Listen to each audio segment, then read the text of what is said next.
이번 시간은 한 주간의 경제 이슈를 짚어보는 편지의 경제톡톡 시간입니다. 편지의 기자 어서 오세요. 네, 안녕하세요. 오늘도 굉장히 다양한 이슈 준비해 주셨는데요. 첫 소식부터 심상치가 않습니다. 한국이 국제 탈석탄 동맹인 PPCA에 공식 가입했습니다. 이제 석탄 중심의 전력 체계를 바꾸겠다는 뜻을 국제사회에 밝힌 것으로 풀이가 되는데요. 글로벌 투자 환경에 또 적지 않은 영향이 있을 것이라는 생각이 들기도 합니다. 네, 한국 정부가 UN 기후회의에서 PPCA 가입을 공식 발표했습니다. PPCA는 전 세계 국가와 기업이 참여하는 탈석탄 연합으로 석탄 발전 단계적 폐쇄가 목표입니다. 현재 62개국이 가입을 했고 OECD 국가 상당수는 이미 석탄 없는 전력으로 전환했습니다. 아시아 국가 중에 싱가포르 다음으로 우리나라가 두 번째 가입국이라고 합니다. 우리나라는 아직 석탄 비중이 높죠? 그렇습니다. 한국의 석탄 설비는 39.1기가와트로 세계 7위입니다. 발전량의 30%가 석탄이어서 단기간 전환은 쉽지가 않습니다. 정부 61기 중 40기를 2040년까지 폐지하겠다고 밝혔지만 나머지 21기는 일정이 없습니다.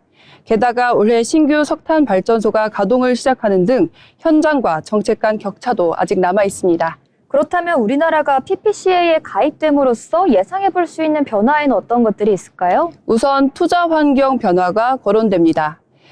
기업 리더 대부분이 화석 연료 축소와 재생에너지 전환을 지지하고 있기 때문입니다. 또 내년 마련될 제12차 전력 수급 기본 계획이 실제 탈석탄 시점을 결정하는 핵심 기준이 될 전망입니다. 국제사회는 석탄에서 가스로 넘어가는 것이 아니라 재생에너지로 직접 전환해야 한다는 입장도 내고 있습니다. 그렇다면 이 같은 변화에 대해서 국제사회는 어떤 반응을 보이고 있을까요? PPCA의 공동의장은 한국의 결정을 기후 리더십이라고 평가했습니다. 청정에너지 전환이 경제 성장과 일자리 전 확대로 이어질 것이라고도 밝혔습니다. 정부 역시 이번 결정이 에너지 안보와 산업 경쟁력 강화에 긍정적인 영향을 줄 것이라고 설명했습니다. 네, 한국의 전력 전환 방향을 국제사회에 간간히 각인시켰던 사건인 것 같습니다. 다음 이슈는요, 한국의 핵심 수출 산업인 반도체가 중국에 따라잡힐 수도 있다는 분석이 나왔는데요. 그 기간은 무려 5년이라고 합니다. 삼성전자와 SK하이닉스를 뒤쫓는 중국의 레드메모리 3사가 사실상 기술 격차를 거의 좁혔다는 평가가 나오고 있는데요. 자세한 내용 알아보도록 하겠습니다. 네, 핵심은 중국 반도체 기업들의 성장 속도가 한국의 속도를 앞지르기 시작했다는 점입니다.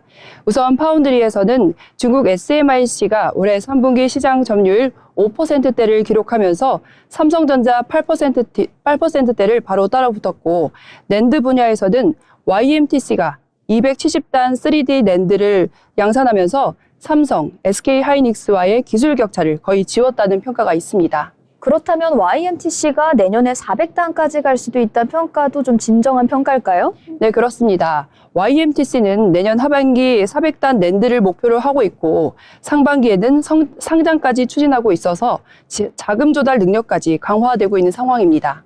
낸드뿐만 아니라 D램 역시 중국의 저가 공세가 대세라고 합니다. 맞습니다. CXMT는 9세대 제품인 DDR4를 한국, 미국 기업 대비 약 50% 낮은 가격에 공급하면서 중저가 시장을 빠르게 흡수하고 있습니다. 일부 시장에서는 삼성, SK하이닉스, 마이크론의 3강 체제가 흔들릴 수 있다, 이런 분석까지 나오고 있는 상황입니다.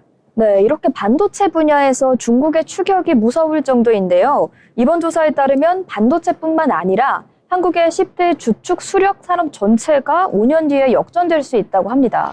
네, 한국경제인협회 200개 기업을 조사한 결과입니다. 한국의 현재 경쟁력을 100이라고 했을 때 중국은 이미 102.2, 그리고 5년 뒤에는 112.3까지 올라서 미국 수준에 근접할 것이라고 전망되기도 했습니다. 현재 한국이 앞서는 산업은 반도체, 전기전자, 선박, 석유화학, 바이오헬스 총 이렇게 5개 업종인데요. 그러나 2030년에는 10개 전 업종에서 중국이 한국을 추월할 것으로 분석되기도 했습니다. 우리나라가 전통적으로 강호였던 조선업종 역시 중국의 대형 합병으로 위기를 맞이했다는 소식이 들려오는데요. 네, 중국의 1, 2위 조선사 두 곳이 합병해서 자산 82조 원, 영업이익 20조 원 규모의 세계 1위 조선사가 탐생했다고 합니다. 한국 조선업의 안정적인 미국 발주도 더 이상 장담하기 어렵다는 분석이 있기도 합니다. 이렇게 중국이 무섭게 따라오고 있는 가운데 미국도 한국을 빠르게 따라잡고 있다는 분야도 인상적입니다. 그렇습니다. 한국이 미국보다 우위에 있는 분야는 철강, 그리고 선박, 그리고 2차 전지 세 개뿐인데 그 2030년에는 철강마저 미국이 역전할 것으로 보이면서 우위 업종이 선박, 2차 전지 두 개만 남는다고 합니다. 그렇다면 산업계에서 요구하고 있는 정책 방향은 무엇일까요? 핵심은 크게 두 가지입니다. 첫 번째로는 산업 구조를 고부가 가치 중심으로 재편하는 것이고, 두 번째로는 핵심 기술 인력과 숙련 인력을 확보하는 겁니다. 게다가 미국과 중국이 기술, 가격, 생산성 전부에서 미국을 추격하고 있기 때문에 생존 수준의 산업 정책이 필요하다는 강한 메시지도 추가하기도 했습니다. 네, 이렇게 앞선 두 이슈에서는 전반적인 산업 그리고 경제 관련된 이슈를 다뤄봤는데요. 다음 소식 굉장히 흥미롭습니다. 서울의 대단지 아파트를 중심으로 입주민끼리 자녀를 연결해주는 매칭 서비스가 확산되고 있다고 하는데요. 최근 송파의 만세대급 대단지에서도 비슷한 서비스가 나왔습니다. 네, 말씀하신 송파 지역의 초대형 단지 상가에 올 6월 입주민 기반의 결혼 매칭 서비스가 정식 허가를 받고 문을 열었다고 합니다. 현재는 200명 이상의 가입을 했다고 합니다. 가입 규모가 꽤 빠르게 증가하고 있는 것 같은데 이렇게 단지 중심의 매칭 서비스가 확장이 된 이유는 무엇일까요? 핵심은 생활권 기반의 안정감이라고 합니다. 같은 단지라면 생활 환경, 경제적 수준, 학군 등이 자연스럽게 유사해서 부모 세대가 느끼는 신뢰도가 아주 높다고 합니다. 이 때문에 검증된 만남이라는 인식이 커졌습니다. 그런데 송파 말고 다른 지역에서도 비슷한 움직임이 나타나고 있다고 합니다. 그렇습니다. 서초의 한 초고급 대단지를 시작으로 현재는 강남권의 고급 주거 단지들까지도 단지 기반 매칭 서비스가 확산되고 있습니다. 몇 곳은 이미 법인 형태로 운영이 되면서 외부 지역까지 가입을 확대할 전망이라고 합니다. 아무래도 이런 현상이 나타나고 있는 송파의 대형 단지의 경우에는 재적 가치가 높은 편인데 이 점도 영향을 줬다고 볼 수 있겠죠? 네, 송파의 이 단지는 최근 대표 평형이 30억 원대 후반에 거래될 정도로 부촌 이미지가 강합니다.